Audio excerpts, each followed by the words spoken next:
Apparently Lovren's fucking off. Yeah, it's good, isn't it? I text Adam at 5 to 6. This morning. Get in!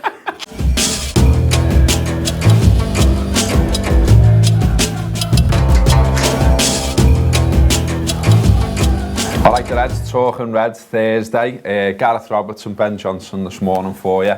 I'm just going through the usual, the news around the Reds, and the Mirror this morning is reporting that Dejan Lovren is wanted by both Napoli and Roma. And Napoli are apparently lining him up as a replacement for Koulibaly because he could go to United, which I'm not into that. So a few questions there. One, would you be tempted to sell Degsy? Yes. And two, if he's going, and the general situation at centre-half, should we be in the Koulibaly conversation? I think the Lovren thing, for me, when he's at his best, he's nearly brilliant. But he's always got that one in his arse pocket where he's mad. You know, mentality-wise, just does mad shit for half an hour. And I think, I don't know, you look and see his involvement this season. He's had this like weird injury that was like a bit of a hamstring. Then he was all right. Now he's been out for ages. He hasn't had a look in. There's been no mention of him over the, like, Klopp's talked about everyone over the international break. You know, Joe Gomez is back in training, everyone's back. There's been no mention of Lovren, like, at all. Like, no, like, apart from today when he's going, it's like, get in! I was still in bed seeing it, text Adam Amelia, yeah lads, fucking copy this, and we were like made up on the WhatsApp.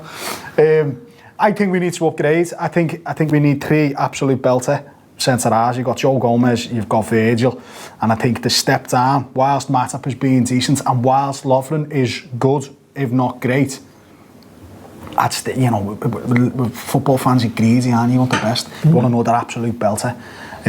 Whether that's going to be your man from Napoli, he's going to be top whack. He's going to be staff money. There's no way we're paying that. I think we'll be looking at someone similar-ish to Joe Gomez in that it's potential who can bat on and be brilliant if he's given the right environment with which to learn and to grow and to play. But I mean, for me, I think it's great. I'd happily carry him out. So where's he going? Napoli? Napoli. I'm not going there. Napoli or Roma, apparently. I mean, I'll take him to Rome. There's almost a reminder this weekend, isn't he? We've got Spurs obviously on Sunday at 4, and against Spurs. In fact, the last defeat to Spurs, that 4-1 at Wembley, that was a big day for Dejan Lovren losing his head, and he was hooked after less than half an hour. Yeah. That's an example of what you're talking about. And it might be harsh because he's been part of, he's done a lot of good stuff, and he's been part of a defence that since Van Dijk's been in, has been, you know, it's been one of the best in the country. So it's hard to slag him, and they're not really slagging him. You're just saying, okay, well, I don't think he's quite as good as what I would like, and that, you know, and I'm greedy. You know, we all are. Joe Gomez, unbelievable. You want him to play every week, but he can't. Virgil is at some point is going to need a rest. Hopefully that's next season when we've got another belter in, because you don't want Virgil not playing ever. Do you know what I mean? He's just so good. But that's the other side of this conversation, though, isn't it? In that, you know, Klopp's already come out and said, like, we're not going to go mad in the summer. And I know managers always say that, so that we can't maybe read too much into it. But people will look at it and say, hang on then, so you're saying Liverpool, with the best defence in the Premier League this season, should go out and sell one centre-half, buy another one, you know, mess around basically with centre-half. Do you not think that money could be better used elsewhere in the squad? I think we're being thin on the ground. Like, we've been unlucky with the injuries we've had all at the same time. But I think if you look specifically at Lovren's case, he hasn't played for a long time now. And also, somebody who's going to be third or fourth choice in your squad as a centre-half, when they get their opportunity, they've got to be fit. Do you know what I mean? You can't be third choice, you can't be the third best centre-half at the club and then tweak your hamstring every 2 weeks, or, you know, he's often injured with little fatty bits. His head on the way out the house and stuff like that. It's just like little bits and bobs, like doesn't wash his hands and he's got like fucking salmonella or something. It's like he works in a nursery. Just catches every fucking bug going. It does seem that way to be fair. Dejan's injured again. He gets up with him. Oh, he's got the flu. Fucking idiot, sound. And it's just, for me, I just think if you're going to be your backup who plays when somebody else needs a rest, then you've got to be dependable and you've got to be available to play. And, you know, Matip has probably done more to justify hanging round as third, fourth choice than Lovren has. Okay, another one is Leipzig coach Ralf Rangnick says that Werner's been offered a new deal. Obviously, Liverpool have been linked with him over and over. Josh has put down on his agenda, talk that Bayern had agreed terms might have been premature. Could Liverpool throw their hat in the ring? But then his other question is it a hard sell, though, for any forward in world football coming to Liverpool and trying to dislodge Salah, Mane, Bobby? I mean, you've got them three, but I also think as well, and I might get shot down in flames in the comments in this, but fuck it. I think Divy's staying. No. I think he's done enough to say, I'm all right to be thrown in here and there and do a little job, and maybe he's happy doing that as well. So, again, is that an area that in the summer Klopp goes, I want to be going spending all over the money on another forward? I think Divock might have done enough to stay, and I think on the basis that he can play that left wing. If he hadn't have been flexible enough to play and perform at that, like Watford, he was pretty good. Yeah, got a goal. Play well, come on at Bayern. Is involved in holding the ball up, getting it out to Salah for the third goal.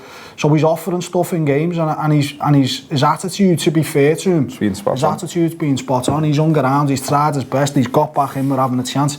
I think he's probably got a really good chance of staying. He's probably at least got a stay of execution to say, okay, well, you've got the rest of the season, you've got pre-season, come back, carry on with the same attitude, then we'll see where we are. I don't know, we keep getting linked to them, don't we, this kid? Yeah. We keep getting linked to them. I think it's clear that we probably quite like him. The offer of the contract, I think he's got a buyout clause of about 40 million, as in 35, 40 million. They're just trying to improve their negotiating position. Whether we'll bat on and try and go for him, I don't know if Divock's staying. And also, I think the conversations they will have had with Brewster to get him to sign, he expects a go. Yeah. And you know, no one's really seen him play apart from that youth level, but the confidence that you know the staff are all saying he's got this, he's got that. If he carries on this, you know, the projection he's on. So you just wonder whether there's the appetite to piss him off, maybe. Someone stable. That, and then as Josh says, you know, you're trying to unseat one of them three. All the best. All the best. I mean, because I mean, 6 months ago, your sort of mindset was, well, then maybe Mane drops out and is the one who then rotates with the others as your sort of auxiliary, because he can play all of them positions. Well, now you can't. You're sitting here saying, well, he's probably in better form than any of them. And Mo Salah is still one of the best players in the world. And Firmino starts up front for Brazil. So, is this lad's going to come in and want to? Because realistically, play a bit part position for the first couple of years. I don't know. It's tricky. The other one, not Reds news, but you know, there are rivals and that, and so we'll talk about them. Solskjær's got the job. They've given him the job. So, yeah. I don't know what your thoughts on it. My initial one was a bit of a mad timing for it, really. I mean, he's not going to get off, is he? If they don't get him right now. And so sort of, I kind of think, well, I mean, I'm not that arsed. Do what you want, but couldn't he have waited till the end of the season and given him it now? Does that sort of, don't know, take away some of the little jump, the little power he's had of being the new man at the wheel type of thing? Do you know what I mean? I do. And the timing is a bit funny. I mean, maybe on the one side, they just think, well, we want to get this settled, and also we need to start planning. You know, if they're going to act like a proper club instead of, you know, letting some divvy by whoever champ manager says is the best players in the world, you know, maybe they're going to start trying to buy proper players and having a proper strategy. So maybe they're trying to get them in to have an impact on what they want to do in the summer. But I mean, when I seen it, my first thought was, I'm made up. They're not getting Pochettino. Yeah, I'm absolutely ecstatic they're not getting Pochettino. Yeah, same. And hopefully Pochettino will fuck off and manage Real Madrid or Barcelona or whoever. Because I don't want him having the opportunity to go to United 18 months down the road when Solskjær gets bulleted for being shite. Buying a load of fucking donkeys in the summer.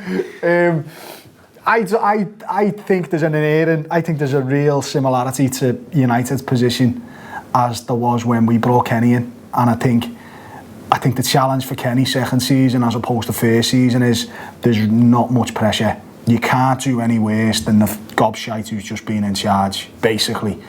Everybody loves you because you're not the gobshite who's just been in charge. And you get that lift. You've got that lift. There's no real pressure at all on them, or there hasn't been. And you wonder whether starting afresh next season, spends a few bob in the summer, there's then the expectation. The Man United, one of the most expensively assembled squads in the world, there's an expectation to go and win things.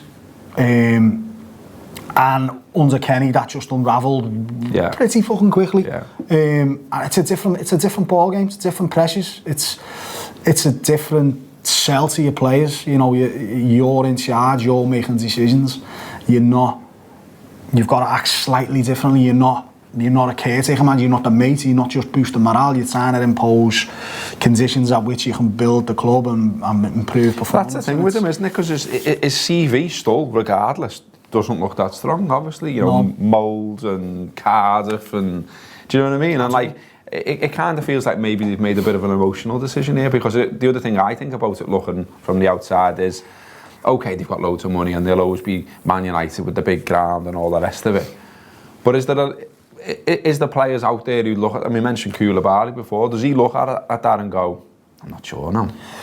I think...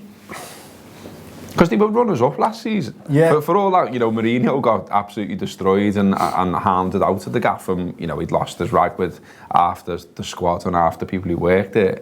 They were runners-up last season. I wrote something this week and I was looking back at what everyone was saying pre-season, because I wanted to see what people had said about Liverpool. And for instance, there was a thing on the BBC where they asked 24 of their pundits who'll win the league. 21 said Man City, 3 said Liverpool.